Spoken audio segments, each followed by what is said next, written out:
Famous home remedies में आपका स्वागत है और हम आपको बताएंगे 8 चीजें जो पूजन में आपको सीधे जमीन पर नहीं रखनी चाहिए। अच्छे और सुखी जीवन के लिए शास्त्रों के अनुसार कई ऐसे नियम बनाए गए हैं जिनका पालन करना अनिवार्य होता है।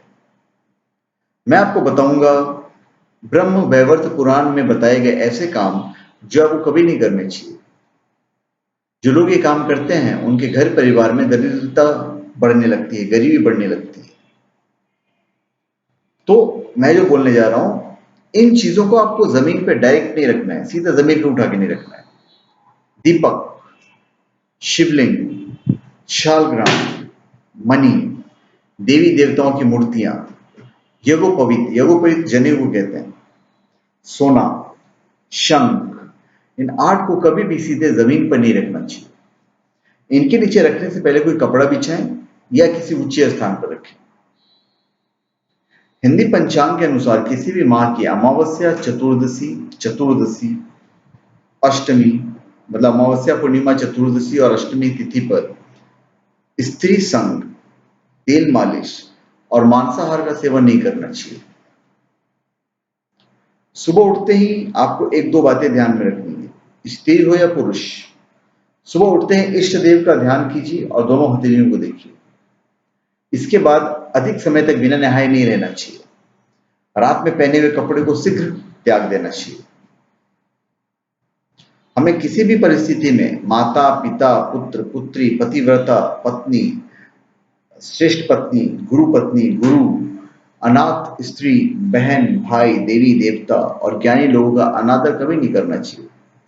इनका आदर करने पर यदि इनका अनादर करने पर व्यक्ति धन कुबेर भी हो तो उसका खजाना खाली हो जाता है।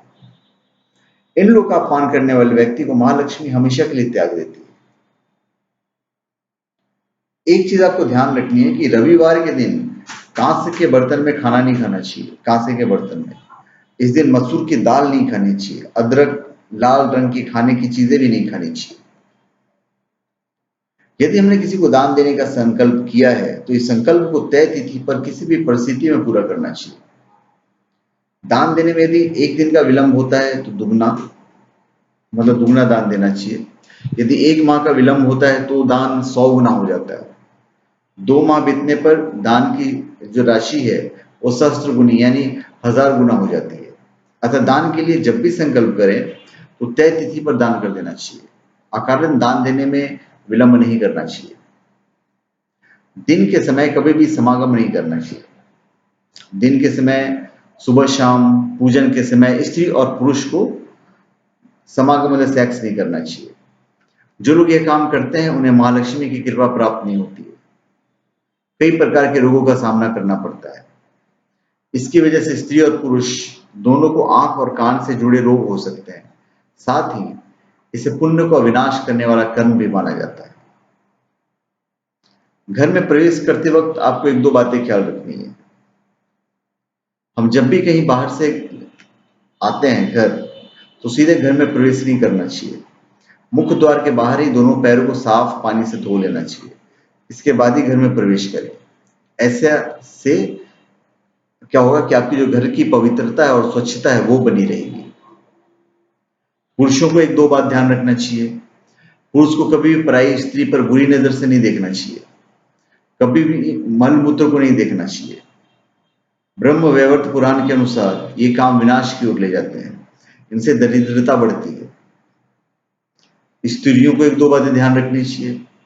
जो स्त्री अपने पति को डांटती है, सताती है, पति की आज्ञा का पालन नहीं करती है, सम्मान नहीं करती है, उनके पुण्य कर्मों का क्षय होता है।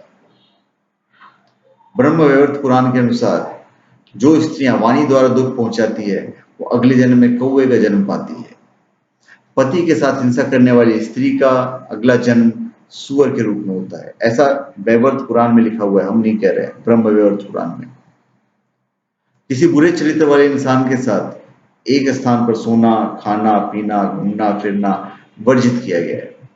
क्योंकि किसी व्यक्ति के साथ बात करने से, शरीर को छूने से, एक स्थान पर सोने से, साथ में भोजन करने से एक दूसरे के गुणों और दोष आपस में संचारित अवश्य होते हैं। जिस प्रकार पानी पर तेल की बूंद गिरती है वो फैल जाती है, ठीक उसी प्रकार बुरे चरित्र वाले व्यक्ति के संपर्क में आते ही बुराइयां हमारे अंदर प्रवेश कर जाती हैं। अभी ब्रह्म वैवर्त पुराण का क्या है? यह पुराण वैष्णव पुराण है। इस पुराण के केंद्र में भगवान श्री हरि और श्री कृष्ण है। ये 4 खंडों में विभाजित है। पहला खंड ब्रह्म खंड है, दूसरा प्रकृति खंड, तीसरा गणपति खंड और चौथा श्री कृष्ण जन्म खंड। इस पुराण में श्रेष्ठ जीवन के कई सूत्र बताए गए हैं। तो धन्यवाद। आप हमारे चैनल पे सब्सक्राइब करें और अपने कमेंट दीजिए। धन्यवाद।